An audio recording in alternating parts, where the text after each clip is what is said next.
Nous devons agir au quotidien pour défendre ces droits qui nous protègent.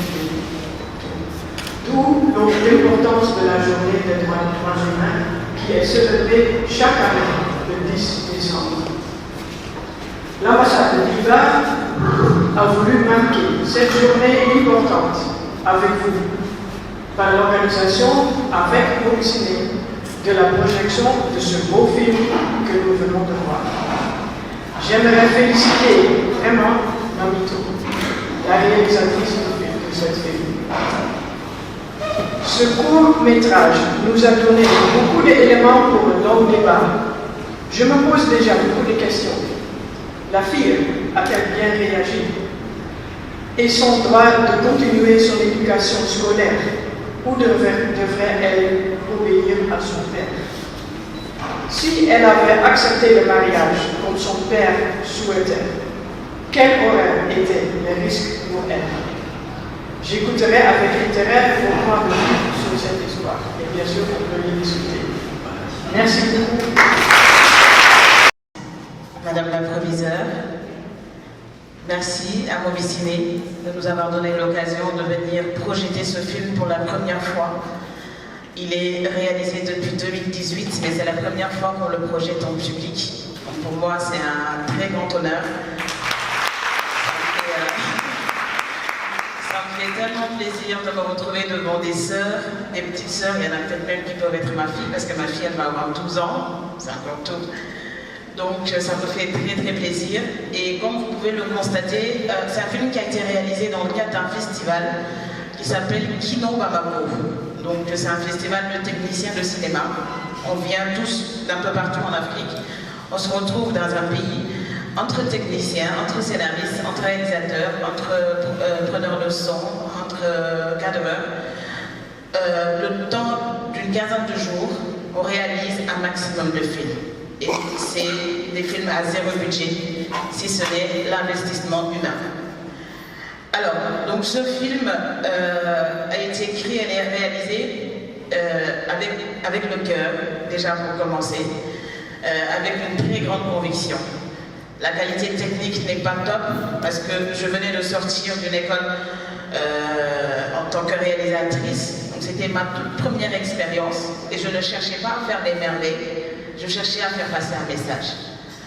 Je cherchais à faire, à travers Korka, cette jeune malienne, parce que le film a été tourné entre Bamako et Ségou, que des Sénégalaises, des Maliennes, des Somaliennes, des Nigériennes puissent s'identifier à cette Korka, à cette brave Korka. Une jeune fille de 16 ans qui arrive à faire annuler son mariage tout simplement par la communication. Parce que je me suis rendu compte que beaucoup de films qui traitaient de mariage précoce finissaient soit par le décès de la fille, elle peut fuguer, ou en tout cas une fin pas très heureuse. J'ai donc décidé d'y apporter une touche personnelle, c'est-à-dire une fin heureuse. Et une fin qui sera menée par Korka elle-même. Vous avez vu, elle est partie voir sa grand-mère au début, elle lui a dit « Niet ». Ta mère est venue ici, elle était plus jeune que toi. Elle est partie voir l'imam, pareil. Elle est partie voir son professeur, c'est-à-dire qu'elle est restée cette africaine. Elle est restée cette malienne, respectueuse des traditions, avant de pouvoir prendre sa propre décision. Et sa propre décision, c'était quoi? La communication, parler à son futur mari, pour faire annuler son mariage et continuer ses études. Si on avait peut-être continué ce film, Korka serait une autre femme. Korka serait ministre, députée, chef d'entreprise. Elle serait en tout cas quelqu'un, parce que c'est ce qu'elle aspire à être. Et quand une femme aspire à être quelque chose et qu'elle y croit, elle le devient. Donc, à travers Korka, j'aimerais lancer un message à toutes ces jeunes filles qui sont là, de se dire que vous avez des droits. Surtout le droit de dire non. Et comment dire non? Donc c'est un très long processus. Et moi j'ai été mariée à 24 ans. Ça a un peu mis un terme à mes études de communication des entreprises en France. Et quand je suis rentrée, j'étais un petit peu perdue. Donc si je n'étais pas mariée et que j'avais continué mes études, je serais aujourd'hui quelqu'un d'autre. Mais cet autre parcours que j'ai eu me fait tellement plaisir parce que c'est un parcours humain. C'est un parcours qui me permet de porter des combats en tant que femme sénégalaise, africaine, féministe, lougatoise, parce que je suis de Louga. On sait que les réalités ne sont pas forcément les mêmes. Donc de baser tout cela sur le respect, mais de faire exercer mon droit. Et tout ce que j'essaie aussi de faire passer comme message à ma fille qui va avoir bientôt 12 ans. Donc je vous invite à vous identifier à cette Korka, à exercer vos droits. Et la première, enfin en tout cas le premier de ces droits, c'est le droit à une éducation. Vous avez le droit d'aller à l'école et d'y rester. Il ne suffit pas d'aller à l'école, il s'agit de rester à l'école, de faire des études, d'avoir des diplômes et après faire le métier dans lequel vous vous épanouissez le plus. On aura l'occasion de discuter un peu plus du film, de ce parcours et juste vous renouveler toute ma reconnaissance pour ces. Merci beaucoup, Excellence, Madame la Provisaire. Je suis tellement honorée, je suis tellement contente. Merci beaucoup pour l'invitation, on se reparle plus tard. Merci. Pour ma part, avant de démarrer, je vais me joindre également aux félicitations et aux remerciements à l'ambassade des Pays-Bas et à Moussidé qui nous ont quand même offert cette belle opportunité d'engager des réflexions riches et d'échanger vraiment profondément sur une question qui nous tient à cœur, que concerne les mariages d'enfants, qui d'abord constitue une violence, c'est une violence faite aux femmes, et constitue aussi une violence qui perpétue ou bien permet d'engendrer d'autres formes de violence. Peut-être qu'on aura le temps de revenir là-dessus. Mais moi, avant de démarrer, si tu me le permets, j'aimerais vraiment demander qu'on remonte un peu il y a 1400 ans pour parler de quelqu'une, d'une femme très forte, et j'espère que les jeunes filles qui sont ici, surtout ceux qui sont de la religion musulmane, pourront la reconnaître. Est-ce qu'il y a une personne qui connaît une femme qui est née au 6e siècle, une femme qui a été très inspirante dans l'histoire de l'islam et qui, il y a 1400 ans, a été une figure de leadership, une femme très forte, une femme d'affaires redoutable. Est-ce que aussi aujourd'hui dans cette séance, il y a des filles qui, à travers ces mots, peuvent me parler de cette femme-là, qui la reconnaît?